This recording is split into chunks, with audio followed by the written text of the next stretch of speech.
Assalamualaikum warahmatullahi wabarakatuh. Saya dari kelompok 10 aku memaparkan hasil kerja kelompok kami, yaitu judul materinya manajemen stres dalam organisasi pendidikan.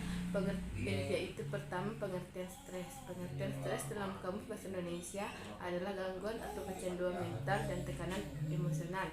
Stres adalah suatu kegiatan dinamis seorang individu dihadapkan kepada peluang atau tuntutan atau sumber daya manusia yang terkait dengan apa yang dihasilkan oleh seorang individu itu, dan hasilnya dipandang tidak pasti dan penting. Stres dapat diartikan bentuk reaksi terhadap tekanan yang intensitasnya sudah terlalu tinggi.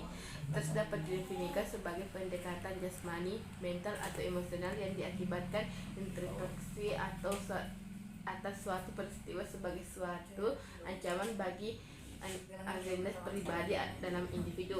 Adapun poin kedua yaitu penyebab terjadinya stres. Yang pertama yaitu penyebab terjadinya stres, penyebab dari luar, yaitu tekanan jiwa dari diri seorang seringkali disebabkan oleh faktor luar atau faktor lingkungannya, misalnya suara bising, suhu yang terlalu panas, dan cahaya yang terlalu berlebihan dan lain sebagainya. Faktor dari luar menyebabkan stres diantaranya peristiwa penting dalam hidup seorang, misalnya kematian orang yang dikasihi, kehilangan pekerjaan, dan lain sebagainya. Dua, interaksi sosial, misalnya perilaku kasar dari orang lain, perilaku agresif dari orang lain, dan lain sebagainya. Tiga, yaitu dalam organisasi, misalnya intimidasi dari atasan atau rekan kerja yang terlalu kaku.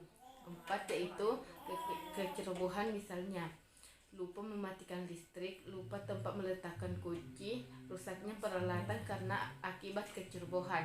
Penyebab yang kedua yaitu dari dalam diri manusia sendiri. Stres juga dapat terjadi karena faktor dari dalam diri seseorang.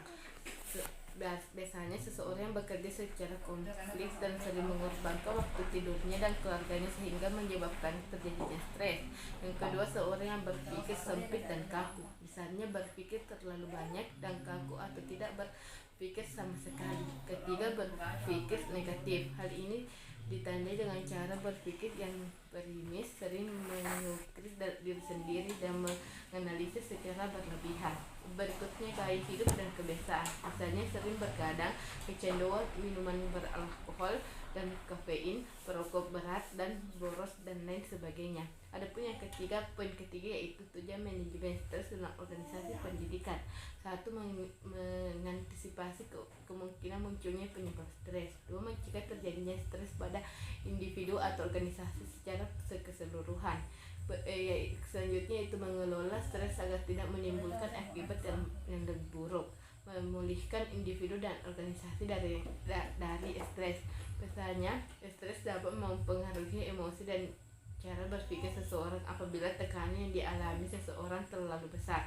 Itulah tadi hasil paparan dari saya dan akan dilanjutkan oleh teman kelompok saya.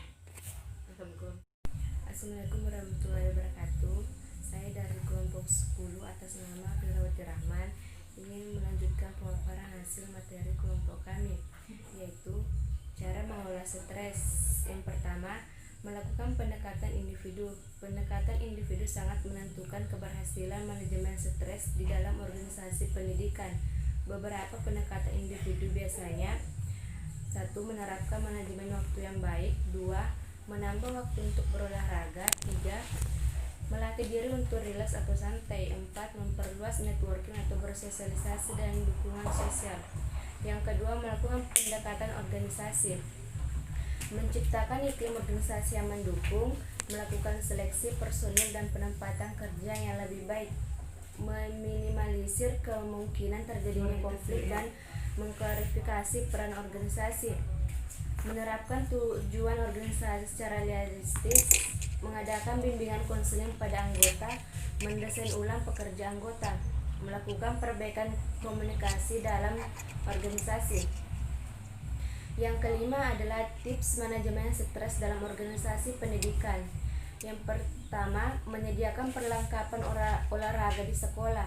Di sekolah saat ini sudah menyediakan fasilitas. Dengan adanya tempat olahraga juga dapat mengurangi masalah stres seperti terbebani oleh tugas-tugas. Olahraga juga dipercaya sebagai cara mengatasi fokus dan konsentrasi agar tetap terjaga. Selain itu juga sangat berdampak positif terhadap kesehatan. Yang kedua, bersosialisasi dengan murid lain. Seperti yang dijelaskan dalam pengertian manajemen stres, bahwa untuk mengatasi tekanan dalam lingkungan pendidikan, maka dengan memberikan pekerjaan secara tim bisa mengurangi stres dalam tugas tersebut. Yang ketiga itu membiasakan gaya hidup sehat. Sebaiknya murid memilih menu-menu makanan yang sehat, mengonsumsi makanan yang baik dan layak, tentu saja secara tidak langsung membantu meningkatkan konsentrasi dan fokus dalam pembelajaran. Kemudian jenis-jenis stres. Yang pertama, stres baik. Tidak hanya dipicu selama oleh pengalaman negatif, bahkan pengalaman positif juga dapat membawa stres seperti upacara kelulusan atau pernikahan. Kedua, distress internet. Ini adalah tipe stres yang buruk. Yang ketiga itu distress akut. Distress akut terjadi ketika seseorang mengalami distress yang dipicu oleh peristiwa buruk yang berlalu dengan cepat. Kemudian hipostres. Ternyata hari-hari tanpa kekhawatiran dan tantangan jauh dapat memicu tipe-tipe stres lainnya. Kelima, eustress merupakan stres yang sangat berguna lantaran dapat membuat tubuh menjadi lebih waspada. Mungkin cukup sekian dari pemaparan dari hasil kelompok kami. Sekiranya saya ucapkan Assalamualaikum warahmatullahi wabarakatuh.